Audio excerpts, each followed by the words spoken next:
Saudara-saudari terkasih, apakah saudara sudah memulai hari ini dengan penuh sukacita dan punya niat untuk berbuat baik meskipun kecil? Semoga Tuhan memberkati niat baik saudara. Beberapa kali banyak yang meminta kepada saya untuk merenungkan tentang sebetulnya hidup rohani itu apa? Secara sederhana saja. Menurut saya, perjalanan hidup rohani itu adalah perjalanan dari pikiran ke kesadaran, dari akal budi ke hati. Pada dasarnya hidup dalam roh itu adalah memupuk kepekaan untuk bisa lebih perhatian, memperhatikan dari hati. Sebetulnya itu. Ketika kita bisa melihat dan mendengar dari hati, memperhatikan dari hati, bukan dari pikiran, maka kita memperoleh kebijaksanaan. Karena pikiran itu sifatnya menghakimi, memutuskan, menggolong-golongkan, memberi label, memberi definisi atau batasan. Sementara kalau hati itu sifatnya lebih terbuka, lebih memahami, lebih menerima, lebih mengerti. Dan karena itu lebih terbuka.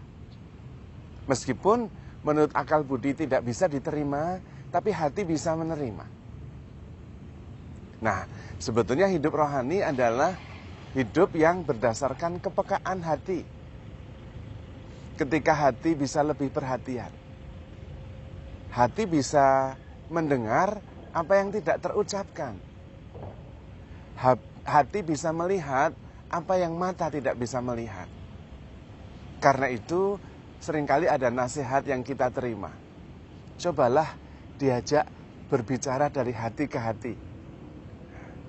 Di situ ada maksud bahwa kita memahami, kita mengerti, kita mengasihi. Karena itu mengasihi juga bukan masalah apa yang dipikirkan, apa yang dikatakan, tetapi apa yang dijalankan, apa yang diterima, apa yang dimengerti.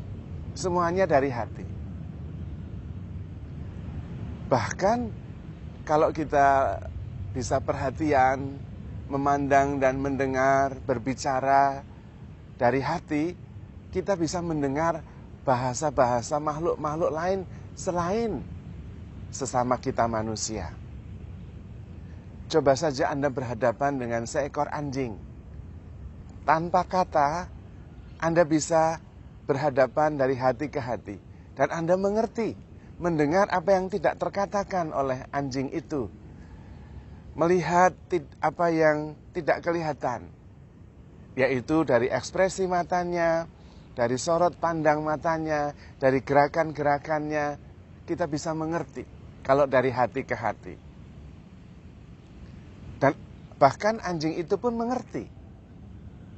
Itulah perjalanan hidup rohani. Karena kemudian kalau kita memandang, mendengar, berbicara dari hati ke hati, bahasa yang dipakai adalah bahasa cinta. Bahasa pengertian. Bahasa pengampunan. Tidak ada yang keliru dari hati ke hati. Dan bahasa kebaikan hati. Itulah seluruh perjalanan hidup rohani atau hidup di dalam roh. Yaitu kita bisa masuk dalam dunia yang tanpa batas. Karena hati sifatnya terbuka, pikiran sifatnya definitif, mendefinisikan, artinya membatasi, memisahkan. Dan karena itu Tuhan Yesus meminta kita untuk mengasihi. Karena mengasihi itu berarti membuka hati kita untuk orang lain. Bahkan mengasihi itu berarti mampu menerima meskipun pikiran kita tidak bisa mengerti. Karena itu kepekaan hati itu menjadi langkah untuk menuju perjalanan rohani, hidup di dalam roh. Dan apabila kita makin peka, maka yang ada adalah kasih, yang ada adalah pengertian, yang ada adalah pengampunan. Dan kemudian batasan-batasan saya dengan orang lain, saya dengan ciptaan lain mulai menjadi tipis, tidak setegas ketika kita hidup berdasarkan akal budi saja. Dan hidup di dalam roh atau mempunyai kepekaan hati itu adalah hidup di dalam kesegaran. Karena hati tidak menyimpan perkara-perkara masa lalu.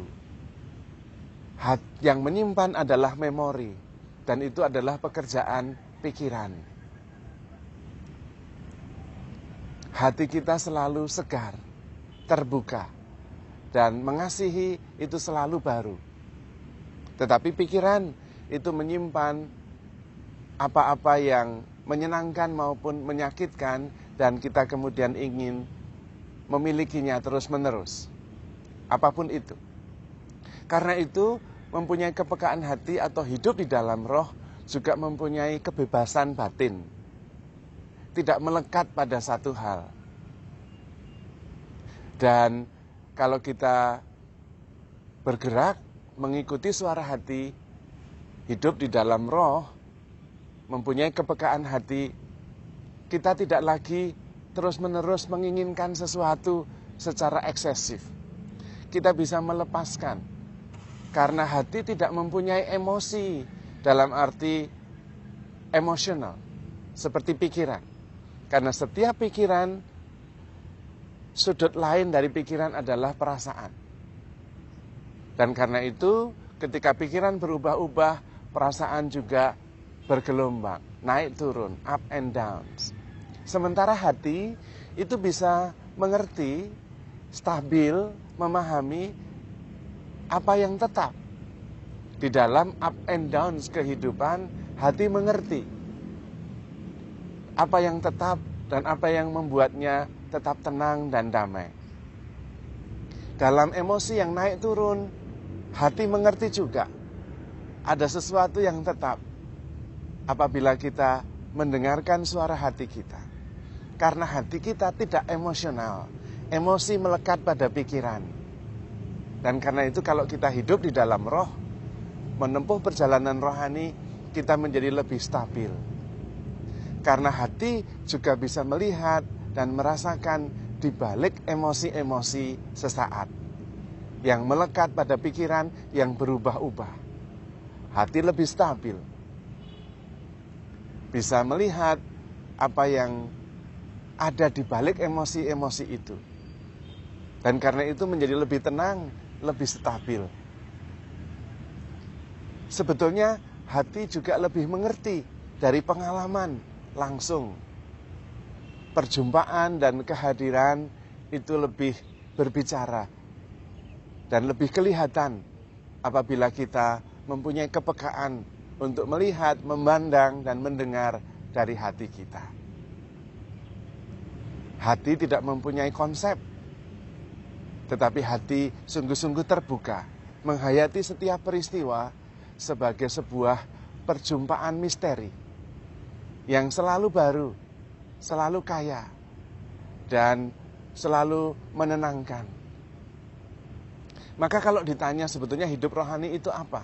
Hidup di dalam roh itu apa? Sederhananya adalah hidup berdasarkan gerakan hati. Mendengar dengan hati, berbicara dengan hati, perhatian dengan hati, dan terbuka, menerima dan mengerti banyak hal secara natural apa adanya. Itulah hidup di dalam roh. Melihat dari kedalaman hati kita, sehingga kita bisa menerima seluruh ciptaan apa adanya. Karena semua diciptakan menurut kitab suci dalam keadaan baik. Maka jadilah hari pertama, hari kedua, dan hari ketiga. Dan ketika Allah menciptakan manusia, dikatakan sungguh amat baik. Maka jadilah hari yang keenam.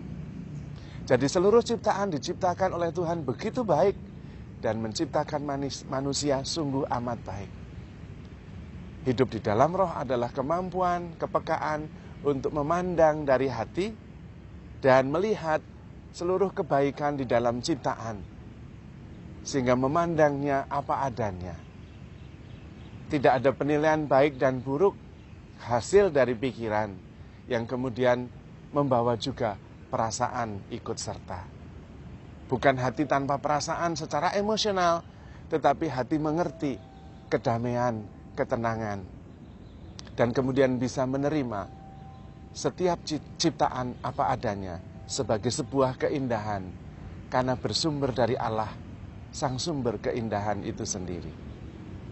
Maka saudara-saudari terkasih, untuk bisa memahami Allah yang adalah kasih, kita hanya bisa memandangnya, mengertinya dari hati kita, bukan dari pikiran kita.